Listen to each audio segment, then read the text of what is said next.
there have been two episodes that I've been most excited Yeah. about. Yeah. And the first one was when we talked about the possibility that the plane went north, and we Right. went through its entire potential path to get to Kazakhstan. And then this Right. is the one that I've also been really excited about because it's about Blaine Alan Gibson, who we Right. touched on in the last few episodes. This is the guy who found a whole bunch of pieces of alleged and real and maybe not real debris. He was like the luckiest guy in the world. So we're going to do a literal figurative deep dive on what he found and what the story is on this guy. And the more I read about it, the more it blows my mind. So I'm going to have a lot of questions for you. He's a character. He's a character, and he's got just a crazy story. You know, sometimes you see these wild movies and you're like, it's called inspired by real events or something. This guy really is real events. He's real and unbelievable at the same time.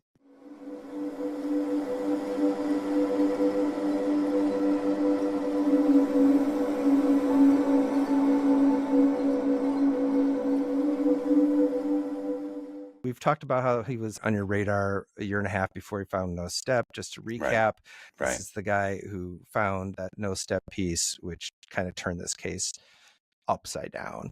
Yeah. He swooped in pretty much out of nowhere. Like, I'd heard of him, but like almost nobody outside of very narrow MH370 world had heard of him.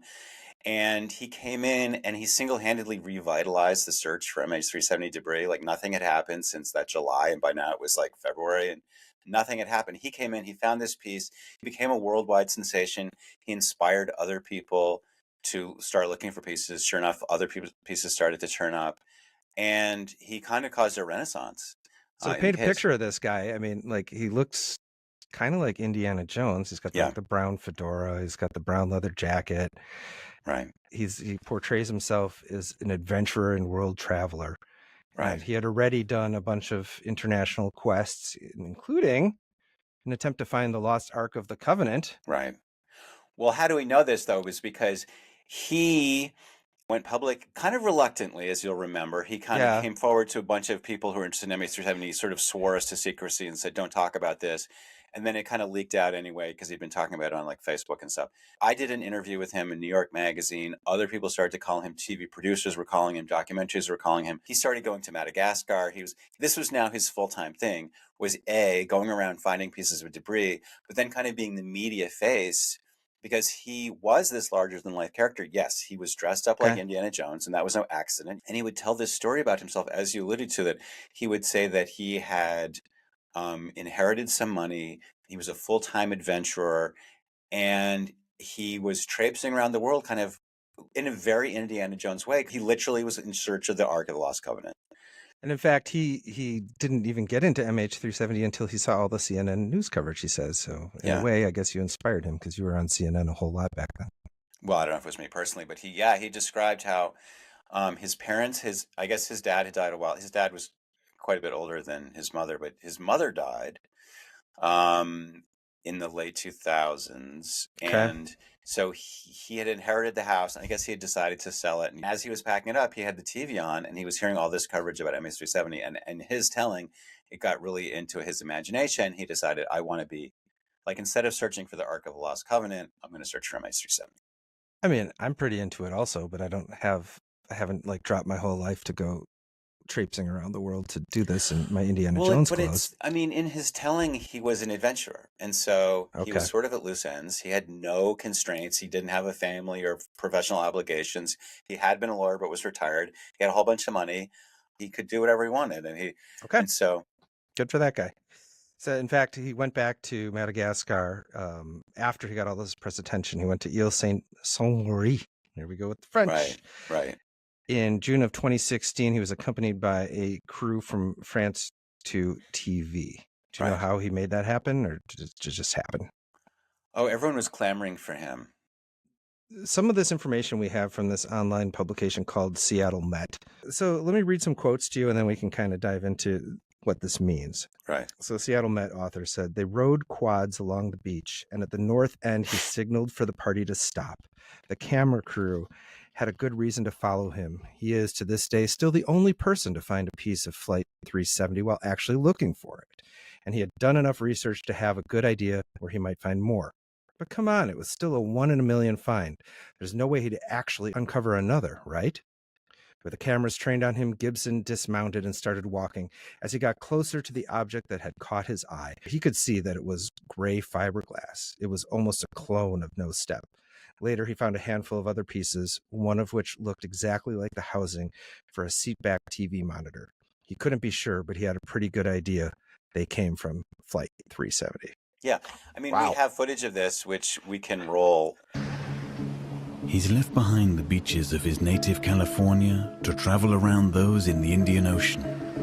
Dozens of islands, thousands of miles. The day after we arrive, we set off on a quad bike to explore the endless beach at Antisiraca.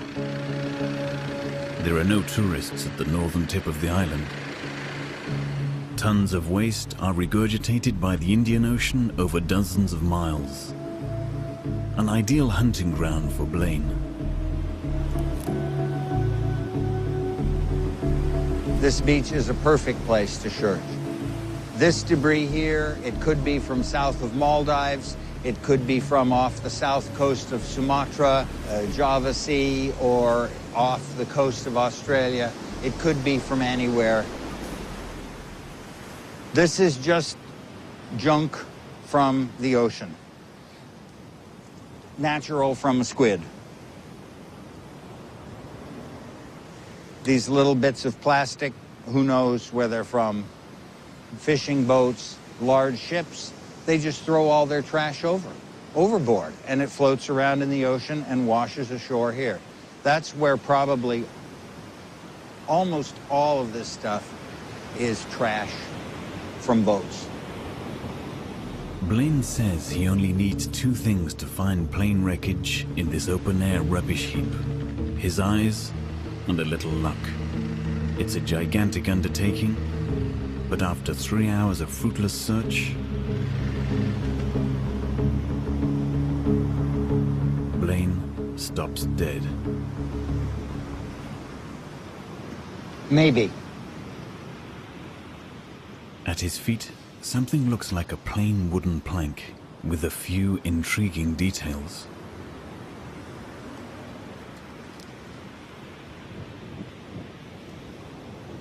He found it. Not only did he find it once, he did it twice, and this time with TV cameras rolling. With a TV camera crew rolling, which the writer of the piece found this kind of hard to believe. And when I read it, I was like, no way. This is one of these real Rorschach moments where it's like, some people are like, yeah, makes sense. I mean, and other people are like, come on, that's ridiculous. I can't help but be in that camp of, come on, this is ridiculous. Well, wait, there's more. Okay. So he goes back later that year, and now he's got a delegation of like family members, next in kin. He's got documentary crew. Now we're looking at December 8th. Yeah. The group splits up. They're all combing separate areas. The camera crew follows Blaine. He's on another ATV. Didn't find anything. Turned around. He's making his way back.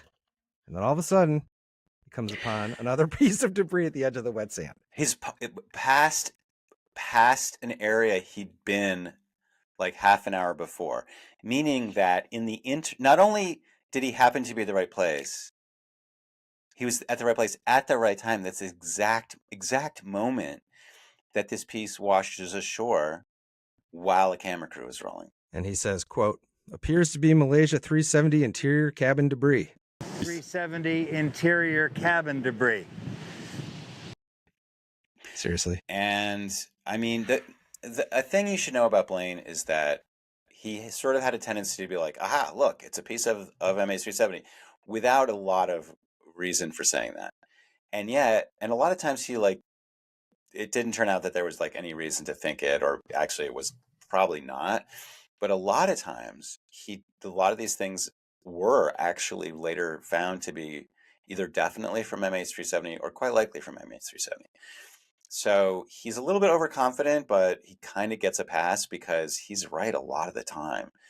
But again, you have if you thought the first time it was incredibly implausible that he would find a piece.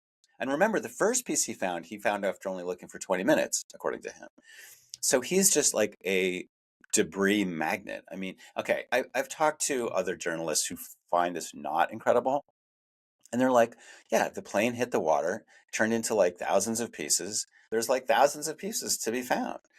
And to which I say, okay. I mean, they did ultimately recover several hundred pieces of Air France 447, our eternal reference. Mm-hmm. But there's more than 2,000 miles of coastline in Madagascar alone. Think about the rest of Africa. Think about all the other islands in the western part of the Indian Ocean. Think about it's all a big the other continent. parts. Yeah. Okay, let's just call it 10,000 miles Sure. of beach, of whatever. And then think about all the stuff that's just still floating around or that went over to Antarctica or who knows. So you have to wonder yourself, like, how big is the ocean? How big is the earth? What are your chances that you're going to walk down the beach and find a piece of this one plane that crashed 2 years ago, 4,000 miles away? So the people who participated in this search with him, the next of kin, had stuff to say also. So Grace Subathirul Nathan. Sorry for that one, Grace. A Facebook post. She said, it just shows how debris can be there 1 minute and gone the next and vice versa. Yeah. So she felt good about it. But I seem to recall some of the next of kin were like, this seems weird. Yeah, if you watch the Netflix documentary, there's a French gentleman who doesn't buy it. And I think that Blaine is a somewhat polarizing figure. And I've run into other people like this in my life, people who are kind of very charismatic, good storytellers, having sort of a silver tongue. And people either love them or they're deeply suspicious of them. And you were suspicious from the beginning of this guy, but you kind of warmed up to him and then cooled down on him. Before he found the pieces, I was like, we described it last time. Like the first things he came at me with were pretty crazy, but then, he seemed okay. And then I did a nice interview with him. He was very nice, and I wrote the piece very straight for New York Magazine. But I was definitely like, is this real? One of the things that bothered me at the time, but doesn't bother me anymore, the first piece that he found, the no step, it didn't look like it had anything on it. And as you know, I'd spent a lot of time thinking about how do marine fouling organisms grow. It seemed like if this had been in the water for 2 years, there should be a lot of stuff on it. Yeah. Later, we found out that there actually were things living in it, but they were like on the inside, and the outside had probably been stripped clean, et cetera, et cetera. But I think I would count myself among the camp of people who became pretty, not only skeptical of Blaine, but like honestly pretty hostile. And I think I've alluded to this before, but I think like if you ask me like what is my least proud part of my involvement in the MH370 mystery, I think I kind of went off the rails with Blaine, where I just like I so couldn't believe it, and I think I got kind of frustrated, and I was like, I basically said, Blaine is blatantly planting pieces of debris, which in retrospect, I look back on it and I'm like, dude, chill. And if I could give one little piece of context about all this. Yeah, please. At the time all this was happening, I had worked for several years on a documentary about another larger-than-life charismatic guy named John McAfee. Yeah. And if you want to know more about this, you can see that there's a documentary that we made for Showtime called Gringo, The Dangerous Life of John McAfee. That project, frankly, kind of went off the rails. But the fact is that I spent a lot of time basically chasing down a charismatic psychopath and trying to demonstrate to the world that this guy was a fraud, and everyone loved him. He was very charismatic, but he was a killer and a rapist. He was a bad dude. He was a really bad dude. Yeah. And so this idea that like someone is coming along and being very charming, I really was kind of, I wouldn't say triggered, but kind of that way. The reason I ask you is because you've been a journalist for a long time, and so have I. And it's sort of like a skill that we develop where you can tell if someone is lying to you or if they're blowing something way out of proportion or hyperbolizing. I can't put it on my resume, but I have at least in the many thousands of stories I've written and edited, I can sometimes tell if someone is not all that they say they are. Yeah. And I'm sure you do too, because you do a lot of investigative reporting and serious stuff. And you had just finished this McAfee stuff. So if you had a hunch that something was fishy about Blaine, I could see why you would have stuck with that. So one of the things about John McAfee, like Blaine, he loved to tell stories. He loved attention. He loved the media, and he would tell stories that I would be like, no, that's not right. And the trick that I adopted was look for inconsistencies. Like, are these people telling stories that match consistently, and do they match independently verifiable facts? So with Blaine, I did have my skeptic flag up. Did he tell this story a different way, a different time? And if he we're gonna see did, that he then I'm did. like, okay, I'm going to try to accumulate evidence of this guy bullshitting. At the end of 2016, he had found most of the pieces that had been turned in. And it wasn't just about how much he was finding, it was about how he was finding it. Well, wait a minute. Okay. Let's not swallow this. Okay. Because he had found most of the things that had been found. Yeah, I should have paused. By the end of 2016, various people around the world, or especially around the western edge of the Indian Ocean, people had been coming across accidentally, as they were strolling on the beach or what have you, finding pieces of debris. And we've heard some of these stories already. And more people continue to find things.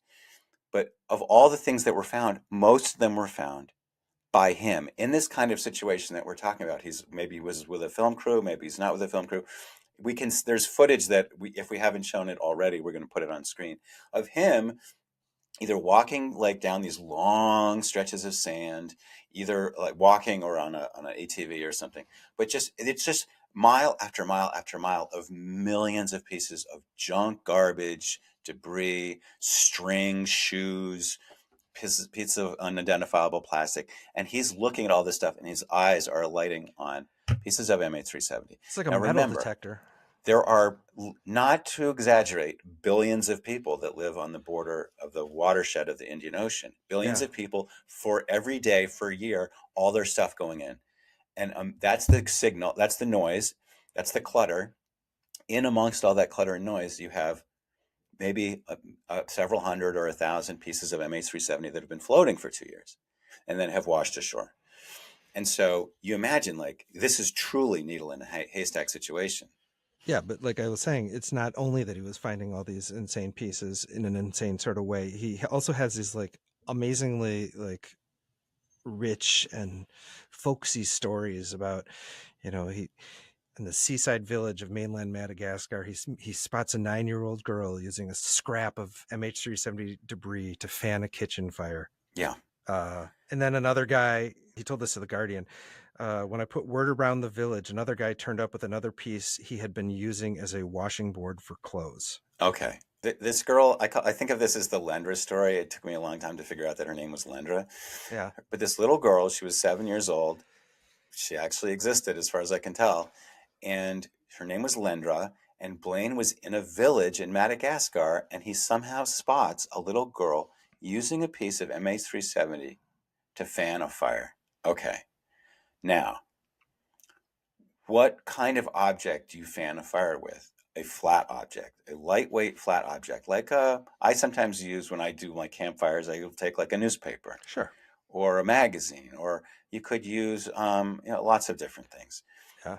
But how about a piece of MH370? Would that do the trick? Sure. But it's like, really? I mean, of all the infinitude of things that you could use because they're light and flat and you can flap it and make a wind over a fire, you happen to have a piece of MH370? That literally boggles my imagination. Madagascar is a very poor country. Yeah. It is I've been there, and I was shocked at how poor it is. I do remember a story about somebody who was assigned to supervise some work at an office bureau of the Madagascar government. And when they got there, nothing was being done because they didn't have any pencils. Like, nobody had given them any pencils. So they couldn't do anything. Okay. So it is a bitterly, bitterly poor place. But they're villagers living by the sea. They fish. They have, their huts. They have, It's not like Castaway. They're not castaways. Okay. And when he told this story about the guy who like found a piece and he was using it as like a scrubbing board, it's like, come on, they've got wood, they've got, pieces of metal. They're not like Stone Age. What kind of doubled down my incredulity was when I encountered him telling the story a different way. I was going to say that because sometimes he mentions the girl, sometimes he doesn't. It's just there are all these different stories about the same thing, and that's why it sounds so fanciful to me. So after I read the account in the Guardian, there was another account that he gave on a Facebook page where he talked about putting out the word at the village and people bringing in these pieces to him. No mention of this girl with the thing. And then there was another telling of it where he was staying at this woman's house and he was eating breakfast, and this little girl had a bag of toys, and she opened it up, and on the top of the bag there was this piece of MH370. And I was like, okay, Andy, I was talking before about, like, if you think someone is bullshitting, look for inconsistencies in their story. And so he told this story two different ways. So I thought to myself, okay, here is a story that I can check. I can find out if this is true. And so he had mentioned the village or the peninsula on this island. And so I actually called up some Westerners who were living in Madagascar, and I said, can we hire a guy to go there? And it's hard to travel in Madagascar. They kind of cited these crazy prices to me, and they wound up hiring like a local guide who like took a boat over there and found this village and found this woman. It was all like a little suspicious. I was trying to do it on the cheap, and so, but he said that he found this woman and the girl had died. Lendra had died. This was 2 years after the finding, but at this point, and Lendra was no more. But the mother said that Lendra really liked to collect stuff from the beach, and she had found this piece, and she had tons of junk, and she used to play with it piece because it was like a honeycomb, and she pretended that she was collecting honey. And so I don't know. A parenthetical I should add is that this particular piece, when the Malaysian authorities looked at it, they were like, this is not from MH370. So the whole thing is a bit of a red herring in a sense, but except that it does demonstrate that, if nothing else, why is he telling different stories? Why can't he just tell the one actual story? But then the other thing is, another thing worth noting is that the other piece he collected at the same time from the other neighbor who used it for a washing board, supposedly, there's turned out to be actually not only a real piece of MH370, but a really important piece of MH370.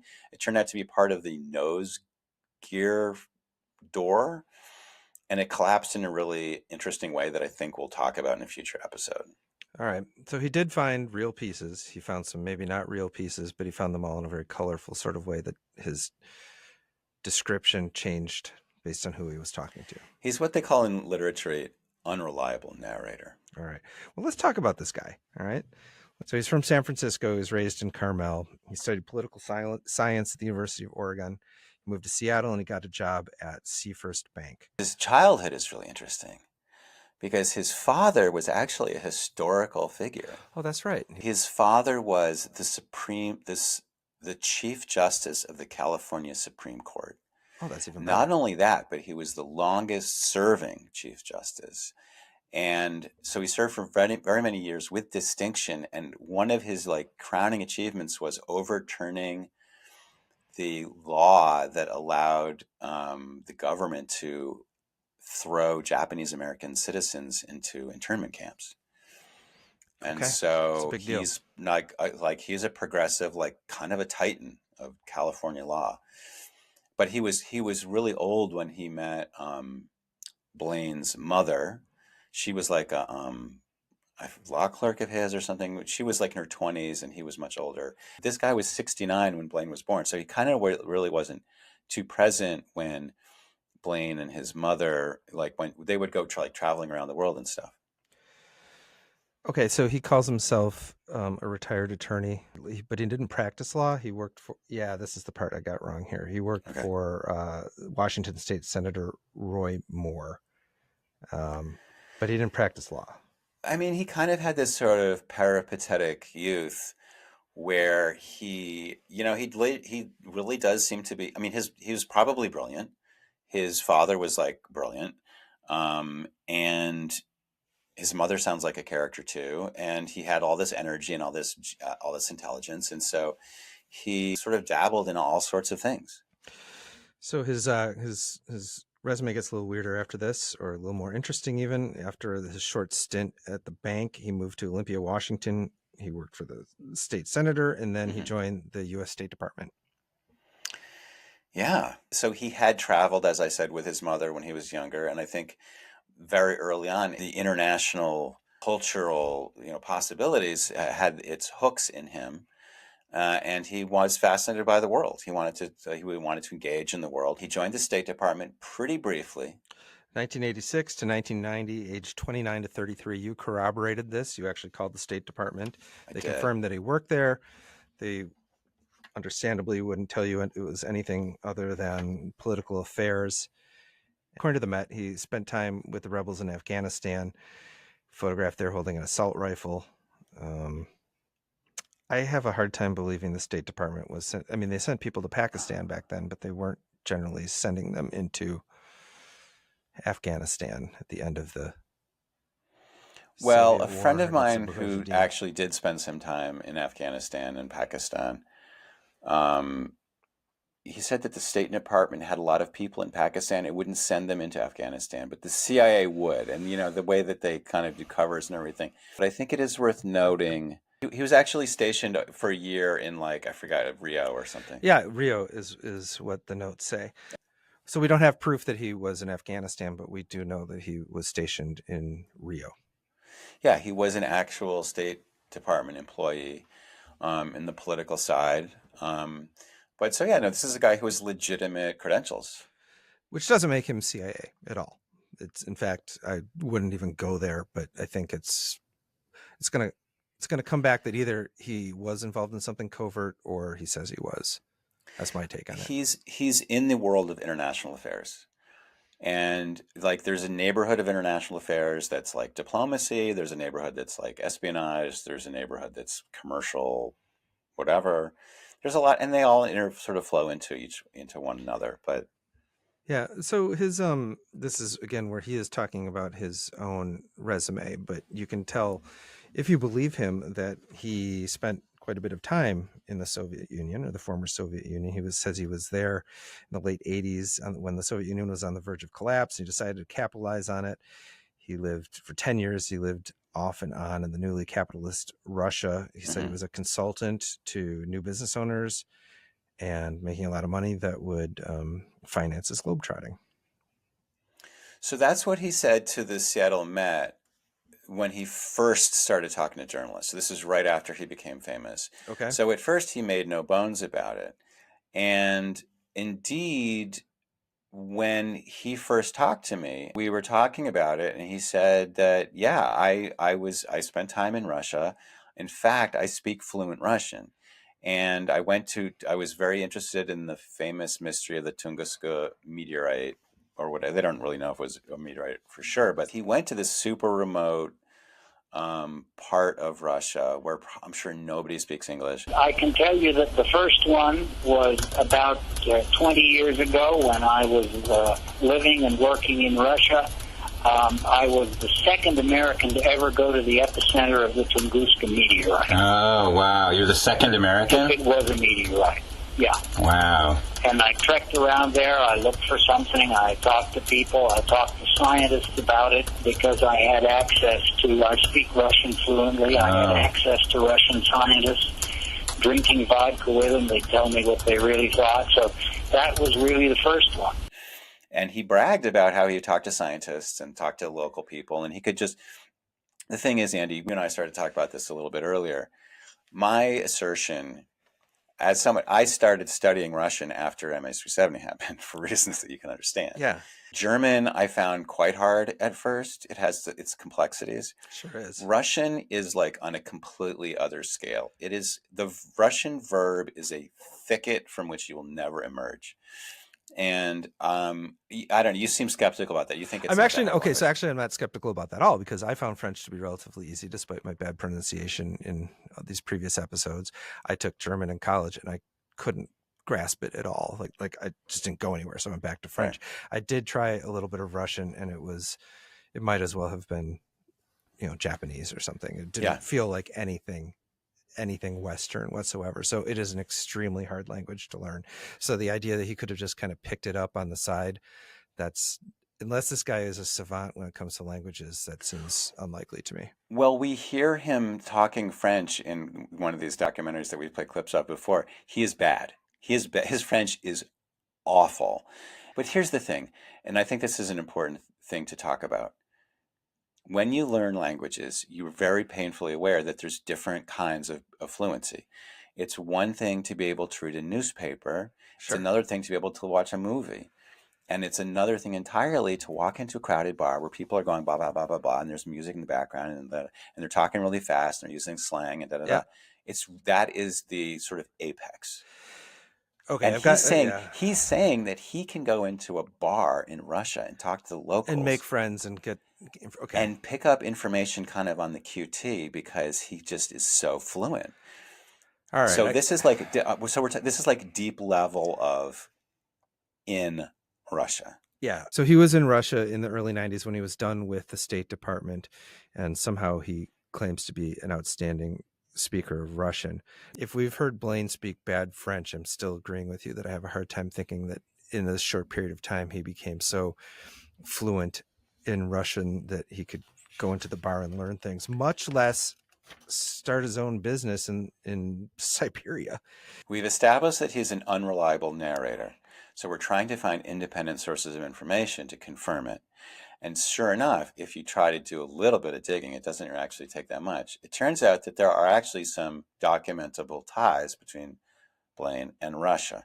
First of all, he has registered in the state of Washington a company. He established a company called Siberia Pacific Company, which was based in his Seattle condo.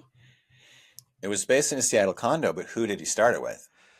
Sounds like two Russians based on this article of incorporation here that I'm seeing. Mikhail Pilapuk and Sergei Kuznetsov. Right. So Kuznetsov is a super, super common Russian name. It was impossible to find who this guy was. But Pilapuk is a more unusual name. And I spent not a huge amount of time, but some time trying to track this guy down. This guy has some kind of metal trading company in this it's sort of like the Ohio of Russia. It's like in the middle of Russia, and it used to be a steel town, and it's probably sort of half dying now. Is this the kind of thing that American tourists just wander into and start businesses? Yeah, absolutely not. Absolutely not. So. And so he's starting this company with two Russians in 1992. The Soviet Union has just fallen apart. The company is just opening up to business and capitalism. This is when the country basically gets divvied up by the oligarchs, stripped for parts and stolen, basically. Full disclosure, I myself went to Russia for the first time at the same time. I was living in Hong Kong, and I met some guys from a trade delegation from Vladivostok. And so I wound up spending a week in Vladivostok that summer. And then I went back the following year, and I stayed for a month. And it was absolutely fascinating. I mean, it was really amazing. And it was just to talk to Russians who had just kind of emerged from the deep freeze of the Soviet Union. And I remember saying to them, you guys have such a bright future. I mean, the Russian people have this amazing intellectual history. You've got all the resources, this huge expanse. And they were like, no, we can't get out of our own way. Nothing will work. And I was like, come on, be positive. And they're like, no, we're Russians. You're an American. You think like that. We don't. I still have affection for Russians. I like learning the Russian language, even though it torments me endlessly. So, I mean, are you implying that maybe Gibson was at the right place at the right time, and he potentially helped these fledgling new democracy enthusiasts through some stuff, or All I can tell you is what we know, okay, which is that he started this company with these two guys who have not been able to reach. I reached out to the organizer of a conference that he took part in, and he gave a presentation about how to do business in secret Soviet cities. During the Soviet Union, there was a lot of secrecy, a lot of things could not access. And in particular, every Soviet city that had a nuclear power plant in it was some category of secret city. You just couldn't do business with it. Yeah. So the Soviet Union collapses, and all of these things that were secret are now not secret. But they sort of were tangled in this sort of skein of old laws that hadn't been abolished yet. Yeah. And Blaine probably perceived that there was a lot of opportunities here. There was like all of this technology, there were Sure. all these scientists, and there were deals to be done. So I was able to confirm that this is true when he said like he was giving advice on companies who wanted to do business in the Soviet Union, and he particularly was dealing in a particular area of law. And I found this really interesting because in his Indiana Jones phase, he kind of came across as this bumbling, kind of sweet, slightly addled, kind of idealistic, Yeah, I think so. non-entity, basically. But we know that he's smart. We know that he has like a wide variety of experience. He's like an State Department guy. He's kind of entrepreneurial. And so I talked to this guy who ran this conference that he took part in, and he said, well, frankly, it had been a couple of years and he like didn't remember it that well, because all of this is like sort of late 90s, circa 2000. And he said a lot of the people who were taking part in this conference were this sort, they would fly into like Moscow, St. Petersburg, Ekaterinburg, the big cities, and they would do business with the big money people, and then they would go back to where they came from. But Blaine, kind of not surprisingly, given what we've known about his tendency to like want to crawl around the world, he was going to all the little cities. He had this kind of encyclopedic knowledge of the real Russia, you could say. Deep knowledge. Yeah, this conference was in Obninsk, and indeed, Glenn Schweitzer, who organized it, confirmed that he was actually there. Right. And he said he found out to be an interesting guy because he wasn't like most of the Americans there. So, okay. So we had earlier touched on the idea, Andy, that, well, is he really, since his French is so terrible, could his Russian really be that good? And I think that if he spent a decade traipsing around the backwaters of Russia, involving himself in areas of arcane law, and I've spent, for reasons that will become clear in future episodes, I've spent a little bit of time looking at post-Soviet legal documents, and it's like long pages of Cyrillic text. I mean, there's degrees of fluency, but you would have to have pretty strong Russian, I would say. He did come back in 2004, and he participated, or at least he was at a U.S. Department of Commerce event in Washington, D.C. called International Travel to the U.S. Dialogue on the Current State of Play. He didn't speak. No one remembers him there. But then in between 2005 and 2008, he ran a travel company called Nason. He seems to have been involved in this sort of marginal seeming Central Asian travel company. You can imagine them sort of being these kind of Indiana Jones-esque adventure tours to places that probably he found really fascinating, but that like was so way too weird for the mainstream. He was a supervisor and consultant of ecological tours. Okay, well, I'm getting a sense that he did some of the stuff that he said he did. I just don't know if he did it in the way he did. But now we got to talk about the elephant, one of the many elephants in the room, and that's Vladimir Gololobov. Gololobov, who is quoted in several profiles of Gibson. Right. And this man describes him as a friend who met Gibson 2 decades ago while the American was in Siberia on business trips. Tell me about this guy. Blaine is in this central part of Russia, what I had called the Ohio of Russia. He meets a young student named Vladimir Gololobov, who at the time is, I think, around 19. And Blaine, I think, himself was probably, I guess, in his 40s, okay. Right?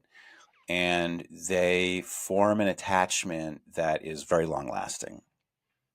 Now, this guy, you can tell us about like where he went to school. And stuff. So he was born in 1977. He earned his master's in English and German from one of the Russian state universities, and then he interestingly earned a master's degree in international trade policy and studies from Monterey, California Institute of International Studies. Right. So he was in the United States within 2 decades, and well, he wasn't just anywhere in the United States. This is where Monterey, this area, is where Blaine is from. Yeah, all 3 of the addresses from Gololobov are addresses that belong to Gibson. Right. Carmel, Monterey County, and likely they were living together. Well, they were sharing an address, so it seems like they were living together.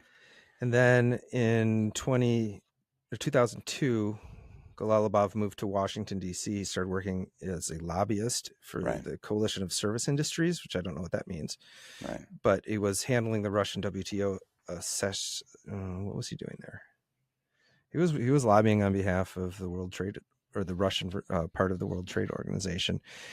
And Gibson bought a condo in D.C. that is where Gololobov lived. And then in 2013, Gibson sold the condo to Gololobov for about $100,000 less than market value. Right. Right. So the story is that, and the reason we're talking about all of this is that I had been publicly saying that there might be a link between MH370 and Russia, that there was a cybersecurity vulnerability in this plane, and that if it had been exploited, the plane went north to Kazakhstan and ultimately must have been taken by Russians. Debris starts turning up, and it stops turning up, and then this guy has all of this debris. All this debris is coming from the hands of this one guy who is fluent in Russian and has deep personal and business connections to Russia.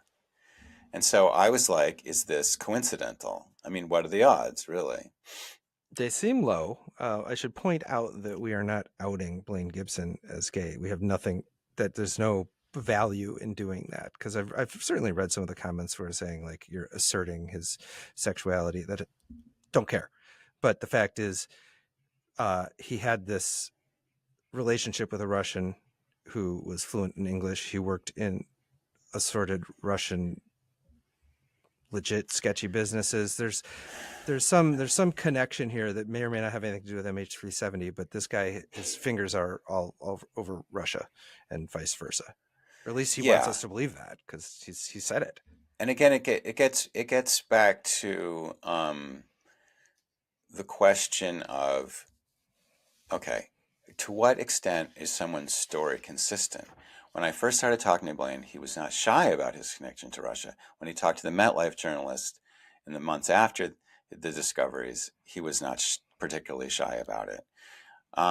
But in the time that passed, he came to deny that he had connections to Russia.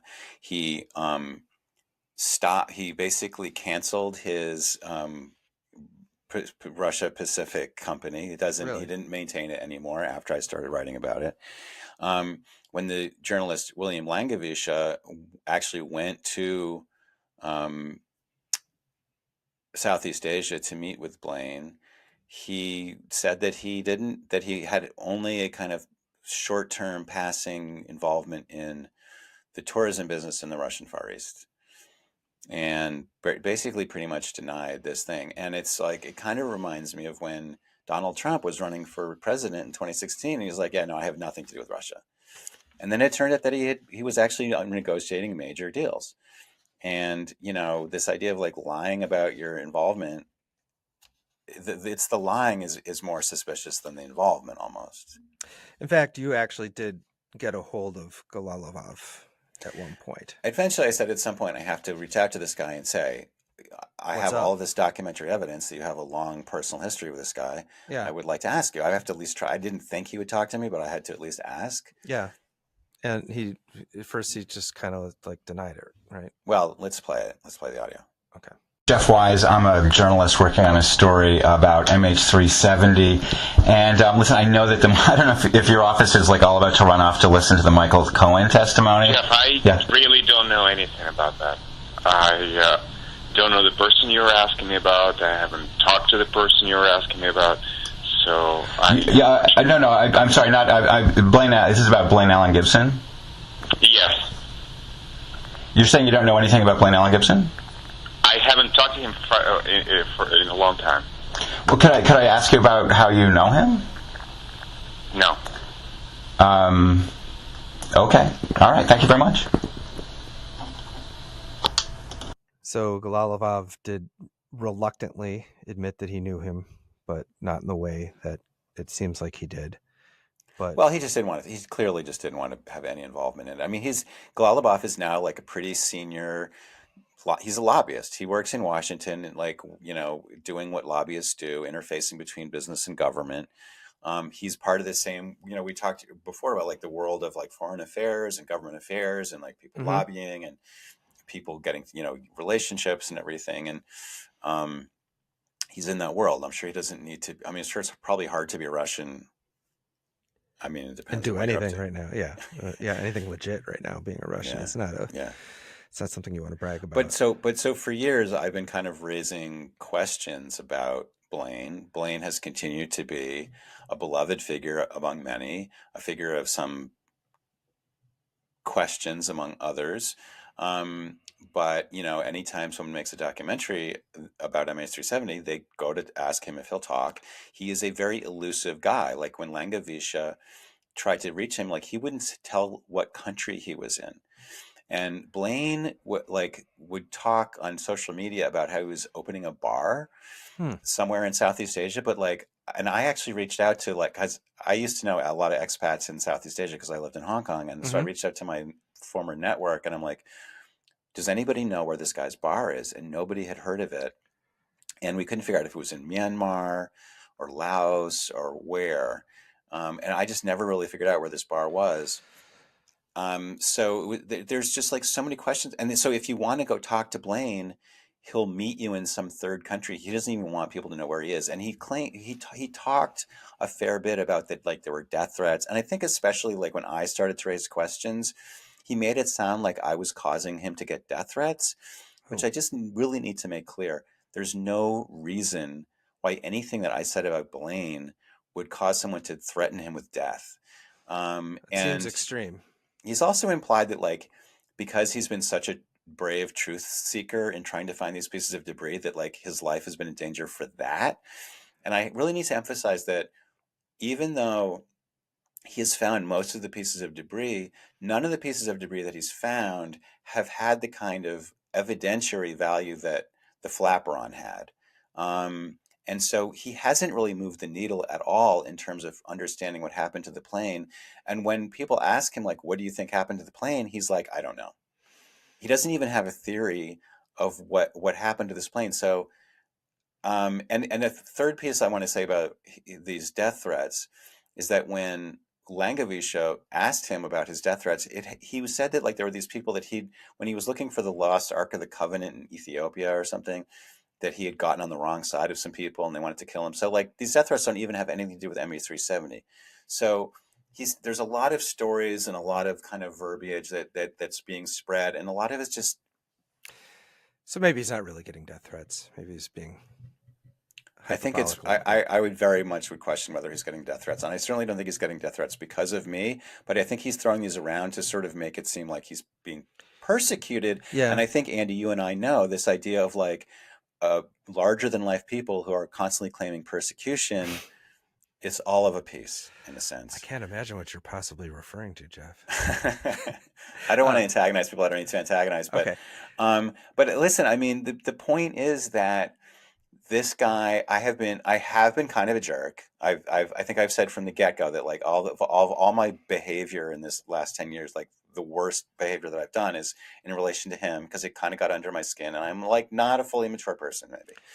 But I apologize for that. But we have been somewhat at odds. I just can't, to this day, I can't make sense of how this guy can go to a beach alone among humanity. Oh, the other thing I wanted to say, I know we're running really long on this, but a lot of people who say that it's not that weird that he keeps finding these pieces say that there's just a ton of pieces of MH370 lying around. So the only reason that Blaine finds so many pieces is because he's the only person looking. Not true. And if there were other Blaines, right, not true. If there were other Blaines, would they find so many pieces? There are other people that are looking, and we've talked before about these large-scale beach cleanups. There was one in Australia. There was another one in South Africa that was of a similar scale, a yearly beach cleanup. Mm-hmm. People were given out sheets saying this is what you should look for. Nothing turned up. And I talked to a guy who runs fishing tours out to sandbars in the Indian Ocean. And this is exactly the kind of place where he found no step. This is where stuff does wash up. And these guys were very much looking for stuff. And they did find at one point this kind of thing that had like nuts and bolts on it and stuff, but it wasn't from MH370. People are looking, and people did find some stuff. I mean, Blaine wasn't the only person who found stuff, but he's the only person who found stuff when he was deliberately looking for it. Well, if I can wrap this in a nice bow, something before I even met you that I saw in the Netflix documentary that struck me as peculiar was his recognition that he knows that people think he's a spy, but he said something a little bit more specific that I thought was weird. He said, quote, "People say I'm a Russian spy. People say I'm a Chinese spy." So, right. Whoa. Who's saying he's a Chinese spy? What's that all about? Well, it's about saying like, it's by making the whole allegation seem absurd. By saying like, people say I'm a Russian spy, people say I'm a Chinese spy, people say I'm a Balkan spy. It's like, no, nobody's saying any of these things. People are only saying they're a Russian spy because A, if this plane was taken north, it was taken by Russians, and B, you spent a decade in Russia, you have a long-term life partner from Russia, and you found all the pieces. You found all the pieces, so it's like as if someone told you, go look here and find the pieces. I can't. You might be completely innocent. Do you think? But it's not crazy to think that. I mean, do you think? I mean, let me put you on the spot. Do you think he's a Russian spy? So we are going to break some ground in this show, and I think that when we do, the pieces of the jigsaw puzzle are going to start to fit together. And you know how it is when you make a jigsaw puzzle, you start to, whole thing fits together, and then this whole thing fits together. Mm-hmm. And then there comes that magical moment where like those two things fit together. And now you have a really big piece of the puzzle. So things that seem unrelated start to fit together. And so what you thought was a blank space now isn't a blank space anymore. So I will leave it at that. But I will say that when either everything is confusing and doesn't make sense, or everything fits together and everything made sense. You want to know what I think? Yes. And I also know what you're talking about, so I have some advanced notice of some of this. But yeah, if I were to analyze where we are right now based on everything I've heard, I don't think he is a Russian spy as much as possibly an asset, maybe a pawn. I think that perhaps someone gave him some information about where he could look to find this stuff, and those people were Russians, and that he was just I don't think he knows the whole plot, but I think he knows enough to find his fame and fortune as Indiana Jones because someone told him where to look, and those people were Russians. I think something that we've had occasion to think about in the last few years is how, it's not just like spies and not spies. There's all kinds of ways to get entangled. So I don't think he's James Bond. Let me put it that way.